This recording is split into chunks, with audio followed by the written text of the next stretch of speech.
So type 7 was about change in density. Okay. Then let's learn about type 8. In your notebook, write down the next heading. 8 type of question करेंगे हम. Okay. The 8 type of question. Now, what is this type? इसमें ना कुछ ऐसे question आएंगे. Look at this. इसके question ऐसे आते हैं कि मान लो आपके पास एक प्लेट है, ठीक है. Consider you have a plate and ये जो प्लेट है, इस प्लेट में there is a small hole. ठीक है, इस प्लेट में किसी ने होल कर दिया. Now the remaining part is this. Correct.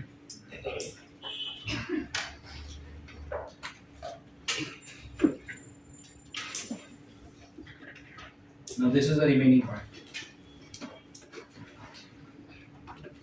This is the remaining part. Now आपको ना डेटा इस होल के बारे में दिया जाता है. जैसे इस होल का रेडियस है r, ठीक है. r1 is the initial radius of the hole and d1 क्या है? Initial diameter of the hole. C1 is what? Initial circumference of the hole. And A1 क्या है? Initial area of the hole. इस whole का कुछ तो radius होगा. उसको डबल किया तो उसका डायमीटर मिलेगा. रेडियस को डबल किया डायमीटर मिलेगा. सरकमफरेंस मिलेगा 2 पाई r करके. एरिया मिलेगा पाई r स्क्वायर करके. तो इस होल के भी तो पैरामीटर्स है ना, radius, diameter, circumference and area. अरे गेटिंग इट. मान लो इनिशियल टेंपरेचर है T1. अब आपने इस बॉडी को क्या किया? गरम किया. अब गरम करोगे तो बॉडी क्या होगा? Are getting it. When the body will expand, even the size of the hole will expand. Are getting it. हर जगह से बॉडी बड़ा हो. अरे गेटिंग इट. तो जो होल है ना, वो भी क्या होगा? बड़ा. तो अगर होल बड़ा हुआ तो उसका रेडियस भी बढ़ेगा, डायमीटर भी बढ़ेगा, सरकमफरेंस भी बढ़ेगा और एरिया भी बढ़ेगा. आपका क्वेश्चन क्या है? What is the new radius? मतलब R2. आपका क्वेश्चन है what is the new diameter? मतलब D2. Do you get it? What is the new circumference? मतलब क्या? C2. And what is the new area? मतलब क्या? A2. Do you understand this? Hello, समझ में आ रहा है? नया रेडियस, नया डायमीटर, नया सरकमफरेंस एंड नया एरिया पूछा है आपसे.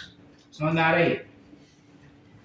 Now you tell me, radius is what quantity? It's a linear quantity या एरियल क्वांटिटी? रेडियस का यूनिट क्या होगा? मीटर या फिर सेंटीमीटर? मतलब ये वन डायमेंशन हुआ ना. अरे हाँ या ना. वन डायमेंशन में L2 का फॉर्मूला क्या होता है? What is L2 equal to? L2 is equal to what? L1 bracket में 1 प्लस अल्फा डेल्टा टी. उसी तरह R2 क्या हो जाएगा?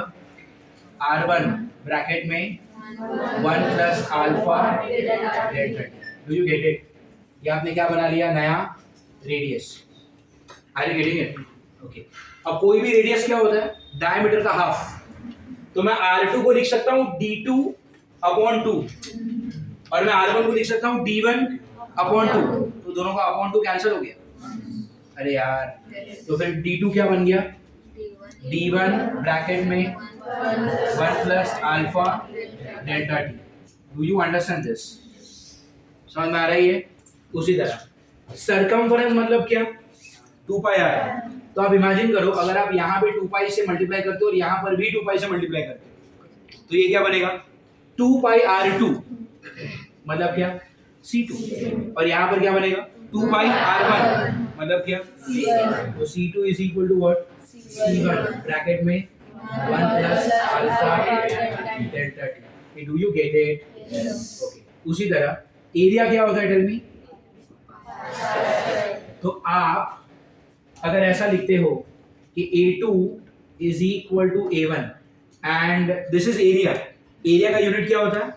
मीटर स्क्वायर मतलब ये 1 डायमेंशन हुआ या 2 डायमेंशन?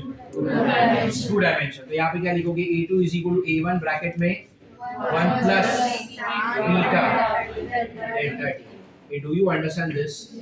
समझ में आ रहा है? तो इनिशियल रेडियस क्या है? R1, नया radius R2, initial diameter D1, नया radius D2, and then C1 and C2, area कितना? A1 and A2। समझ में आ रहा है आपको? आपने रेडियस, डायमीटर और सरकमफेरेंस के लिए, आई रिपीट, आपने रेडियस, डायमीटर एंड सरकमफेरेंस के लिए क्या लेटर यूज किया? Alpha. Why alpha? Because radius, diameter और सरकमफेरेंस तीनों ही कैसे हैं? 1 डायमेंशन, इसलिए आपने यूज किया अल्फा। एरिया कैसी चीज है? 2 डायमेंशन, मतलब आपने वहां पर क्या यूज किया? Beta. Do you understand this? Hello, समझ में आ रहा है? फाइन। अच्छा, कभी कभी आपको ऐसा भी पूछना है कि what is the change in radius. Change in radius पूछा तो क्या करोगे? डेल्टा आर ना। एक्सपांशन में चेंज का फॉर्मूला क्या होता है? L1 अल्फा, मतलब क्या? Original dimension. तो डेल्टा आर क्या होगा? ओरिजिनल डायमेंशन मतलब क्या? R1 alpha delta T. वैसे ही यहाँ पर चेंज इन डायमीटर क्या निकलेगा? Original diameter alpha delta T. यहाँ पर क्या निकलेगा? C1 alpha delta T, and यहाँ पर क्या निकलेगा? A1 beta delta T. समझ में आ रहा है? अच्छा, ज्यादा से ज्यादा ये लोग क्या करेंगे? D1 के जगह पे they could write 2 times R1। Is that allowed? D1 मतलब क्या? डायमीटर। डायमीटर क्या होता है? रेडियस का। तो अगर आपने ये यहाँ पर रख दिया तो फिर डेल्टा D क्या बन गया? D1 की जगह पे 2R1 अल्फा डेल्टा टी, है ना? अच्छा, यहाँ पर अगर आपने वही किया तो क्या? C1 is equal to 2 pi R1 ना। सरकमफेरेंस क्या होता है? 2 पाई R। तो circumference 1 will be equal to 2 pi. अगर यहाँ पे डाल दिया तो डेल्टा C क्या हो जाएगा? C1 की जगह पे क्या? 2 पाई R1 अल्फा डेल्टा टी। और अगर यहाँ पर किया तो यहाँ पर if I put A1 as what? Tell me. Pi R1 square। फिर डेल्टा E क्या हो जाएगा? A1 की जगह पे क्या? Pi R1 square beta delta T। Are you getting it? अच्छा, ऐसा भी हो सकता है कि आपको बीटा के जगह पे क्या रखना पड़े? 2 अल्फा। अरे बीटा इज 2 अल्फा, राइट? तो फिर यहाँ पे डेल्टा E क्या हो गया? Pi R1 square बीटा की जगह पे 2 alpha delta T. Are you understanding? So what all things did we make? एक नया रेडियस का फॉर्मूला आ गया, एक नया चेंज इन रेडियस का फॉर्मूला आ गया। ये क्या है? नया डायमीटर। ये क्या है? Change in diameter. ये भी क्या है? बट ये है change in diameter in terms of diameter, ये है change in diameter in terms of radius. ये क्या है? नया circumference C2। Are you getting it? और ये क्या है? Change in circumference in terms of circumference. और ये क्या है? Change in circumference in terms of radius. Are you getting it? अब थोड़ा सा दिमाग आप भी लगा लो। 2R1 है ना यहाँ पे, 2R1 की जगह पे आप क्या लिख सकते हो? D1। तो ऐसा भी आप कर सकते हो ना, delta C is equal to what? Tell me. Pi D1 alpha delta T। ये क्या बन गया? Change in circumference in terms of diameter, change in circumference in terms of radius, change in circumference in terms of circumference. Are you getting it? अच्छा, ये क्या बन गया? New area. ये क्या बना? Change in area in terms of radius. और ये क्या है? Change in area in terms of radius in terms of alpha, change in area in terms of radius in terms of beta. ये क्या है? Change in area in terms of area. Are you getting it? इससे ज्यादा कोई क्या MCQ पूछेगा? This is not a theory, ये 8-10 question हो गए इसमें। अब मुझे आपको क्या करना है? एग्जाम में सिर्फ वैल्यूज देनी है। आप सही फॉर्मूला में से वैल्यू डाल दो और छोटा मोटा जो कैलकुलेशन, कुछ कैंसिल होता होगा, कुछ मल्टीप्लाई, कुछ डिवाइड, ये सब किया तो अपने आंसर आ गए। तो technically if you think there are 1, जितने बॉक्सेस है ना उतने एमसीक्यूज नहीं है। 1 2 3 4 5 6 7 8 9 10 11 12 13 type of MCQs can be made from this type wait. समझ में आ रहा है? और ये सब कुछ रटने की बात भी नहीं है। आपको L2 का फॉर्मूला पता है, नया लेंथ क्या होता है L1 ब्रैकेट में 1 प्लस अल्फा खत्म। तो वो सेम लॉजिक आप रेडियस, डायमीटर और सर्कमफेरेंस में अप्लाई कर सकते हो। आपको एरिया का फॉर्मूला भी तो पता ही है। यहाँ पे मैंने चेंजेस क्या किए, कभी डायमीटर को रेडियस के फॉर्म में लिखा, कभी सर्कमफेरेंस को रेडियस के फॉर्म में लिखा, कभी सर्कमफेरेंस को डायमीटर के फॉर्म में लिखा, कभी एरिया को बीटा के फॉर्म में लिखा, कभी एरिया को अल्फा के फॉर्म में लिखा। But that is not changing the physics, is it? ये समझ में आया आपको? पक्का? टाइप 8 कॉपी करो बुक में फास्ट। इसको पॉज कर दो, थैंक यू। अच्छा, this was 8th type. Let's go for the next type, type 9।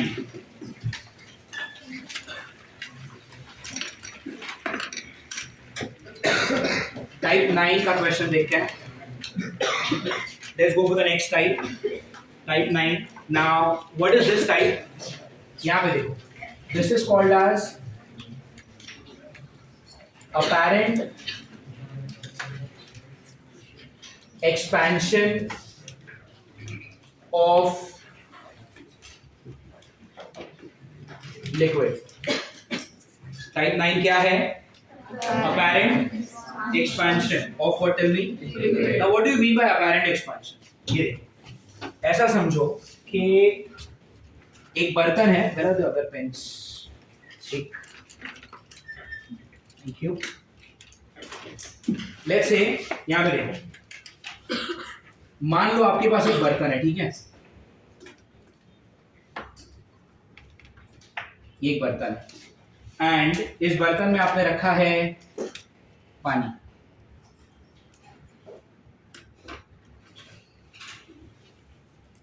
ये पूरा पानी है, ठीक है? And the level of water is this, और बर्तन यहां पर, ठीक है? एकदम टॉप तक नहीं भरा है मैंने, पानी सिर्फ यहीं तक भरा है मैंने, फाइन। अब ये जो अंदर पानी भरा है मैंने, यहां पर नीचे मैंने क्या रख दिया, एक बर्नर रखा, ये आग लगाएगा, पानी गर्म होगा, ठीक है? पानी गर्म होगा तो पानी एक्सपैंड होगा, पानी एक्सपैंड होगा तो पानी का लेवल थोड़ा सा ऊपर जाएगा।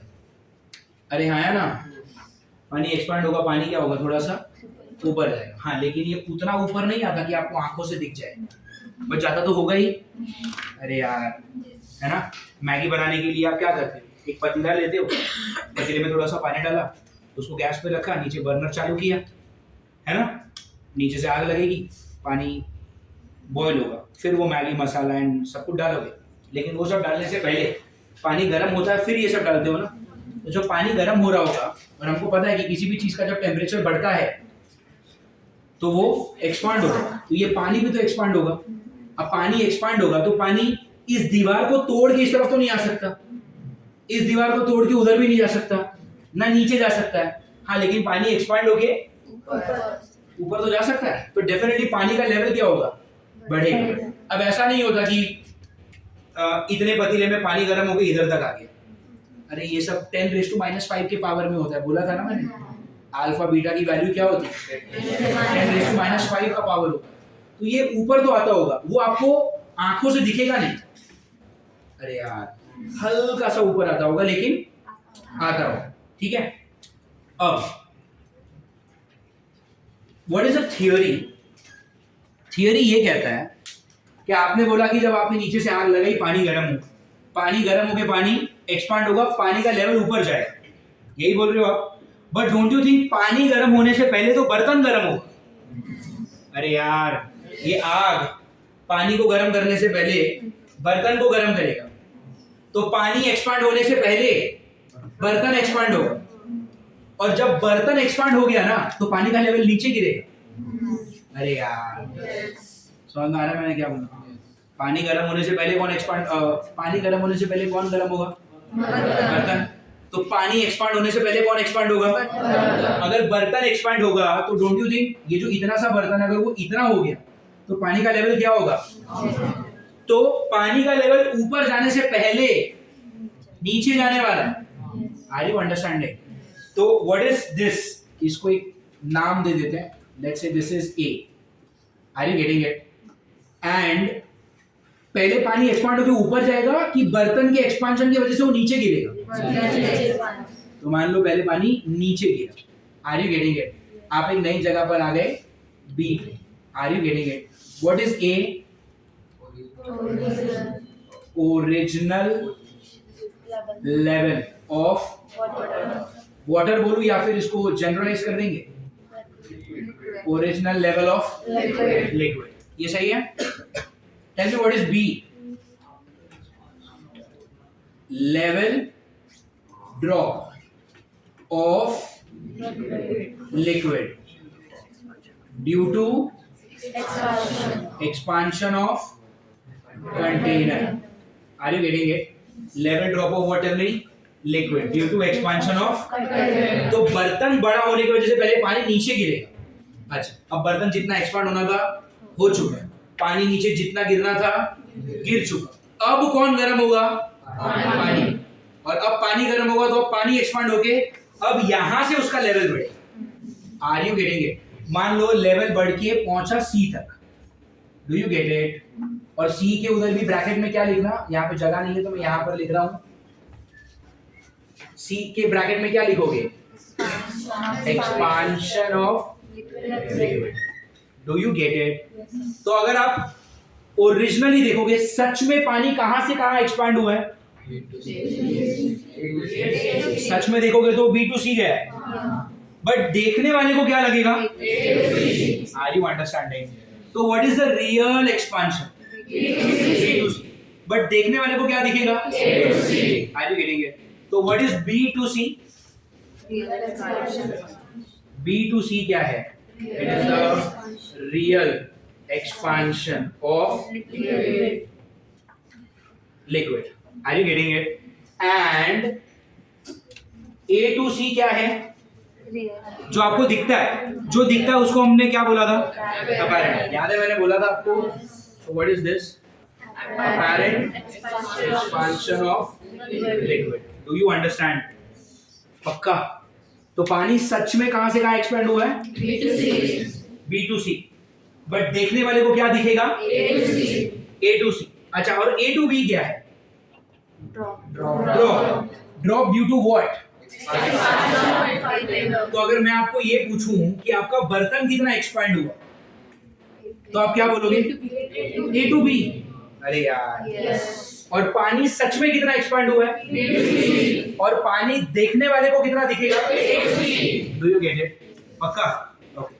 अब क्या मैं ऐसा लिख सकता हूं, इतना ज्योमेट्री आता है सबको, B A plus A C is equal to B C, BA plus AC is equal to BC. Tell me what is BA? Level drop. Level drop मतलब क्या है? ये है expansion of container. Do you get it? What is AC? ये वो expansion है पानी का जो आपको दिखाई दे रहा है। मतलब क्या? Apparent expansion of liquid. And what is B to C? That's the real expansion of what? Tell me. Liquid. Do you understand? पक्का? Okay. Expansion of container. अच्छा, ये जो भी expansion हो रहा है वो लीनियर हो रहा है, एरियल हो रहा है कि वॉल्यूम में हो रहा है? जो भी हो रहा है किसमें हो रहा है? अब अगर ये वॉल्यूम में हो रहा है तो हम यहाँ पर क्या बोलेंगे? If the expansion is happening in volume, volume के लिए क्या यूज होता है? अल्फा, बीटा या गामा? गामा। तो यहाँ पर मैं क्या लिखूंगा? एक्सपांशन ऑफ कंटेनर, मतलब ये किसका? गामा किसका? कंटेनर, प्लस ये क्या है? Apparent expansion of liquid. तो यहाँ पर क्या मैं लिखूंगा? गामा किसका? लिक्विड का, बट ये कौन सा गामा है? Apparent. Are you getting it? और यहाँ पर आप क्या लिखोगे? Real expansion of liquid. तो ये भी गामा किसका है? लिक्विड का ही है, मगर ये कैसा है? Real. Do you understand this? Yes, sir. तो gamma container is equal to what? Tell me. Gamma liquid apparent is equal, sorry, gamma of the container is what? Sorry. Gamma for the liquid which is in real is equal to what, gamma of the container plus gamma liquid का apparent. Are you understanding? अब इस पे कैसे question आएंगे वो सब हम देखेंगे, but did you understand this? पक्का? फाइन, इसको कॉपी कर। Now, after these 9 types of question, okay, after the 9 types of question, let's have a look at the next concept.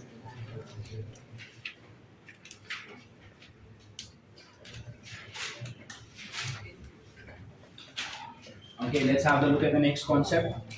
The next concept is write down. The change, ये नया concept ही है, कोई नया type नहीं है. It's a new concept altogether. एक star वार बना के लिख दो ना यार, हमेशा नंबर वंबर की जरूरत नहीं. Right up. The change in the behavior of water at 4 degree. The change in the behavior of water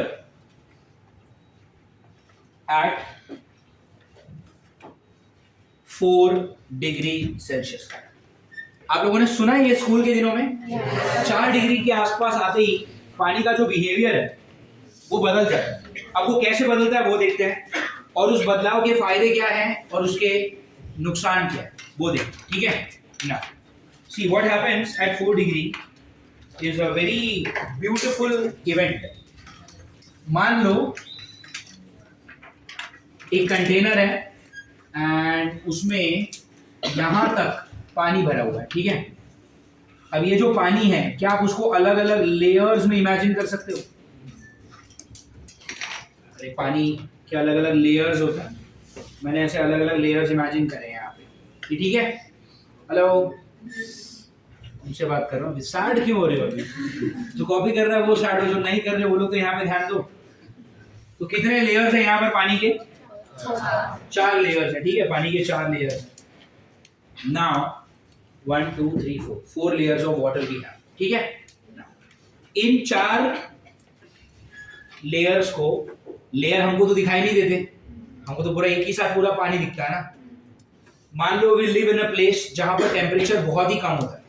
ठीक है, let's say you live in a area जहां पर टेम्परेचर चला जाता है ठंडी में रात के दिन पे, आई मीन रात के टाइम पे -10 डिग्री तक चला जाता है. ठीक है, ऐसी बहुत सारी जगह है, इंडिया में भी होता ही है. कश्मीर साइड अगर गए, सियाचिन में गए, -10 क्या, वहां पे तो -80 डिग्री तक जाता है टेम्परेचर. ठीक है, there are a lot of places in the world, like if you go to Canada और the northern side of Europe, अगर आप वहां पे जाओगे तो वहां पे एक्सट्रीमली ठंड होती है, बहुत ज्यादा ठंड होती है. वहां पे -10 degree temperature is very normal. वहां पे जब 10 डिग्री टेम्परेचर होता है तो वहां के लोग खुश हो जाते हैं, बहुत अच्छी गर्मी पड़ रही है. यहाँ पे 10 डिग्री में अपनी तो हालत खराब हो जाती है ना. तो मान लो बाहर टेम्परेचर कितना है? -10 डिग्री, और आपने अपने घर में से ये पीने वाला पानी एक ग्लास में निकाल के बाहर रख दिया. ठीक है, दरवाजा बंद, आप गए सोने, ये पानी को आपने बाहर रख दिया. ठीक है, ये जो पानी है, मान लो ये पानी है 20 डिग्री पर. कितने पे? 20 डिग्री पे. और आउटसाइड टेम्परेचर कितना है? तो इसको मैं बोलूं T0, टेम्परेचर ऑफ द, और इसको मैं बोलूं T, temperature of the body. मतलब ये पानी का टेम्परेचर है 20, T0 कितना है? -10 degree. Are you getting it? अब हीट कहां से कहां फ्लो करता है? हायर टेम्परेचर टू, यहां से हीट फ्लो करेगा बाहर. अरे हाँ है ना. अब सबसे पहले हीट कहां से फ्लो करेगा? ऊपर वाले लेयर से. अरे सबसे पहले एटमॉस्फेयर के कांटेक्ट में तो वही आ रहा है, तो पहले ये वाला अपना हीट क्या करेगा? लूज करेगा, है ना. 20 डिग्री पर है ये चारों, समझ में आ रहा है? ये भी 20 पर, ये भी 20 पर, ये भी 20 पर और ये भी 20 पर. ये अपना हीट क्या करेगा? बाहर देगा. अब जैसे ही अपना हीट बाहर देगा, इसका टेम्परेचर क्या हो जाएगा? तो शायद 20 से 19 हो गया. अरे थोड़ा ठंडा हो गया.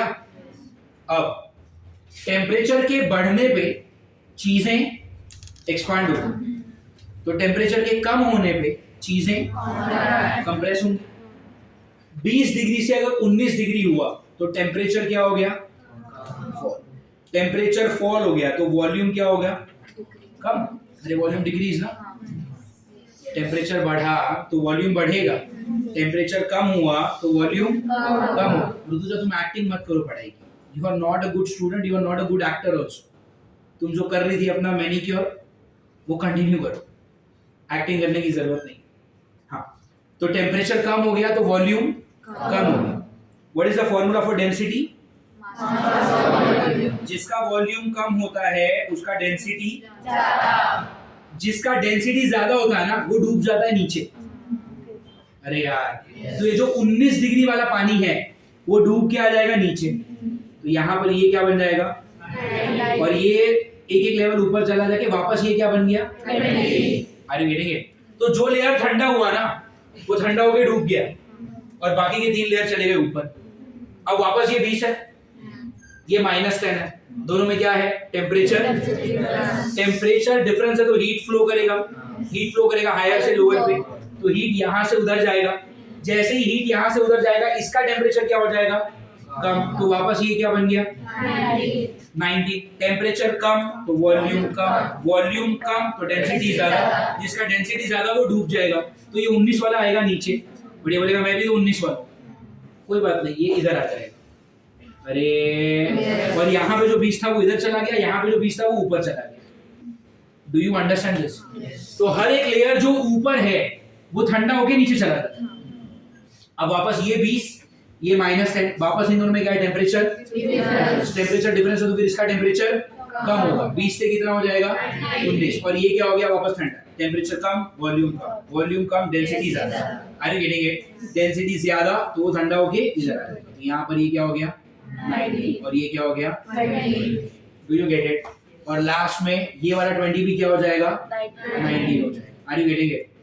तो शुरुआत में every layer was 20, now every layer is 90। क्या मैं बोल सकता हूँ, पूरा पानी 1 डिग्री से ठंडा हो गया, पूरा पानी, ठीक है। कुछ और देर के बाद ये सेम प्रोसेस होता रहेगा, 19 से 18, 18 से 17, 16, 15, ऐसा ठंडा होते जाएगा।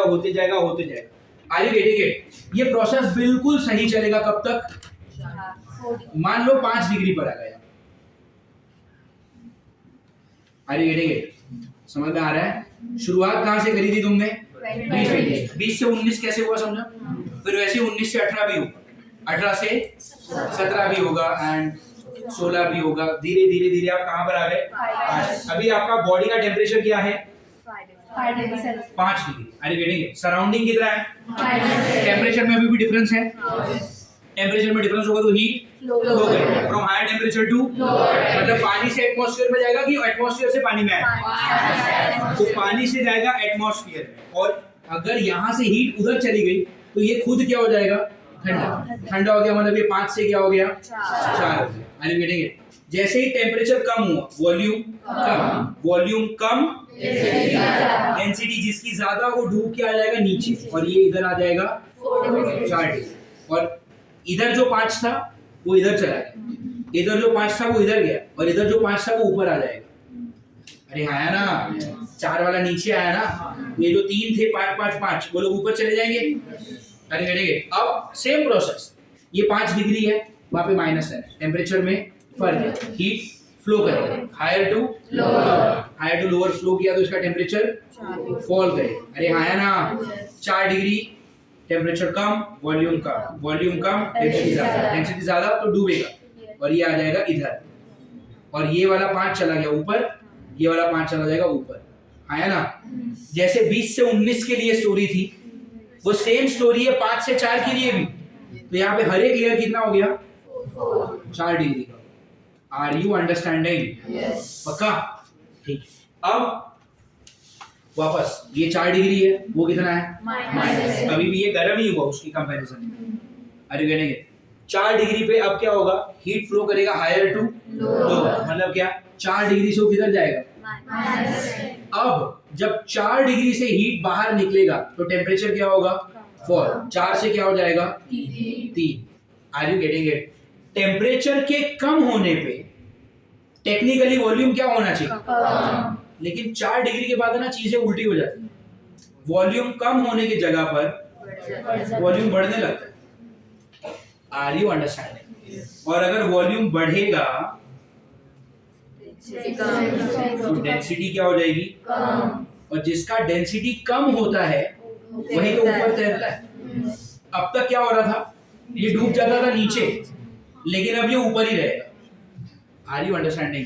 एंड बिकॉज ये अकेला ऊपर है, अब हीट इसी में से निकलती रहेगी। अरे इन लोग को तो ऊपर आने का चांस ही नहीं मिल रहा है, तो हीट निकालेंगे कैसे? अरे बेटेंगे तो अब ऊपर कौन है?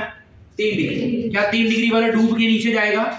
क्योंकि डूबने के लिए डेंसिटी बढ़नी चाहिए, लेकिन 4 डिग्री के बाद तो कहानी बदल गई। डेंसिटी कम होने के बदले डेंसिटी, अरे are you getting it? I am sorry, density बढ़ने के बदले कम हो गई, और डेंसिटी कम हो गई इसलिए 3 डिग्री वाला ही ऊपर है, वो और किसी को ऊपर आने नहीं दे रहा।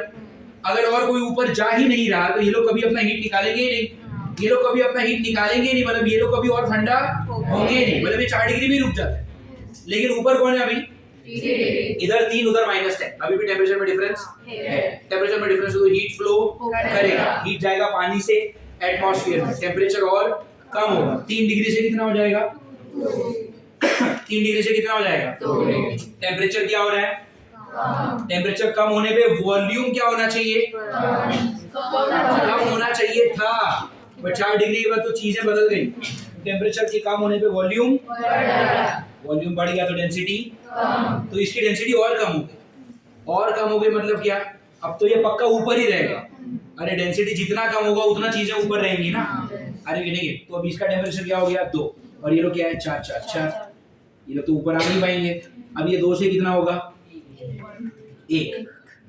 समझ में आ रहा है? जितना टेम्परेचर कम होगा वॉल्यूम उतना ही बढ़ेगा, वॉल्यूम बढ़ेगा तो डेंसिटी अगर कम होगी तो क्या होगा? टेल मी, ऊपर ही रहेगा। फिर वो 1 डिग्री से इवेंचुअली क्या बन जाएगा? 0। और अगर वो 0 डिग्री पे चला गया तो अब वो धीरे धीरे क्या बन जाएगा? बर्फ। तो ये जो ऊपर वाला पार्ट है ना, ये क्या बन जाएगा? बर्फ। लेकिन नीचे तो 4 डिग्री पे अभी भी पानी है, मतलब क्या यहाँ पर लिक्विडिटी है, मोबिलिटी होगा। तो अगर अंदर कोई भी बायोडाइवर्सिटी है, कोई मछली है, टर्टल है, व्हाटएवर इट इज, बहुत सारे जानवर होते हैं पानी के अंदर भी, सब जिंदा रहेंगे। अरे यार, अगर 4 डिग्री के बाद ये चीजें नहीं बदली होती तो ये पूरी चीज क्या बन जाती? पर अंदर सब मर जाते। Maybe this is nature's mechanism to save the diversity of water. समझ में आ रहा है आपको? समझ में आ रहा है ये? Sure? So this is what you call, what? Tell me. anomalous behavior of, शायद आपने स्कूल में सुना हो, but do you understand the actual meaning now? 20 degree से लेकर 4 डिग्री तक सब बराबर चल रहा था। टेम्परेचर कम हो रहा था, वॉल्यूम कम हो रहा था, डेंसिटी बढ़ रहा था, तो हर एक एयर ठंडा होकर डूबते जा रहा था, नीचे आते जा रहा था। लेकिन 4 डिग्री के बाद चीजें बदल गई। टेम्परेचर के कम होने पे एक्चुअली वॉल्यूम कम होना चाहिए, लेकिन कम होने के बदले वो बढ़ने लगा। एंड बिकॉज वॉल्यूम बढ़ने लगा, डेंसिटी कम होने लगी। डेंसिटी कम होने लगी मतलब क्या? ऊपर वाला लेयर ऊपर ही रहने लगा, वो नीचे गया ही नहीं। और अगर वो नीचे गया ही नहीं तो इनको कभी ऊपर आने ही नहीं मिला। अगर इनको कभी ऊपर आने ही नहीं मिला तो इन्होंने कभी अपना हीट लूज ही नहीं किया। इन्होंने अगर कभी अपना हीट लूज ही नहीं किया तो ये लोग कभी 4 डिग्री से नीचे गए ही नहीं, इसलिए यहाँ पर कभी बर्फ नहीं बना। Are you understanding? और बर्फ कहाँ पे बनने लगा? ऊपर की लेयर। Are you getting it? इसलिए बहुत सारी जगह पे जहाँ पर बर्फ, जहाँ पर पानी होता है, if there is a lake और अ पॉन्ड, तो ऊपर बर्फ रह रही। अगर आपने उसको हथौड़े से ऐसा तोड़ा तो नीचे पानी मिलता है। उसका लॉजिक समझ में आ रहा है कि ऊपर ही क्यों बर्फ बना? अगर ये लॉजिक होता ही नहीं, समझ में आ रहा है, तो पूरा लेक पूरा बर्फ का बन जाता। तो नीचे जो भी मछलियां वगैरह जो भी जिंदा हैं, कोई जिंदा नहीं रह पाता। Are you getting it? So this is nature's mechanism to save the diversity of ocean or the rivers. है ना? And this is definitely not done by man. अगर हमने ये किया होता तो हम इसको anomalous नाम थोड़ी देते। अरे यार, हम तो इसको अब नॉर्मलिटी बोलते कि पता नहीं ऐसा क्यों हो रहा है ना? There are people who still doubt that God exists. It exists. Who did this if not a superpower? है ना? जितने भी साइंटिस्ट हैं इस दुनिया में, जितने भी साइंटिस्ट हैं, except for Newton. Every scientist has admitted that there is something beyond science and we don't understand what is that. Few people call it God, few people call it superpower. कोई तो है जो इस दुनिया में सब कुछ डिजाइन करेगा. Don't you agree? फाइन. इसका एक छोटा सा थियोरी है जो मैं आपको कल लिखवाऊंगा और इसके ऊपर भी एक मैथमेटिकल फॉर्मूला बनता है जो मैं आपको कल डिराइव करेंगे. And that will take care of thermal expansion वाला पार्ट. अपना कल खत्म होगा थियोरेटिकल, उसके बाद हम उसके करेंगे एमसीक्यू. आज का लेक्चर समझ में आया? Fine, that is all for today.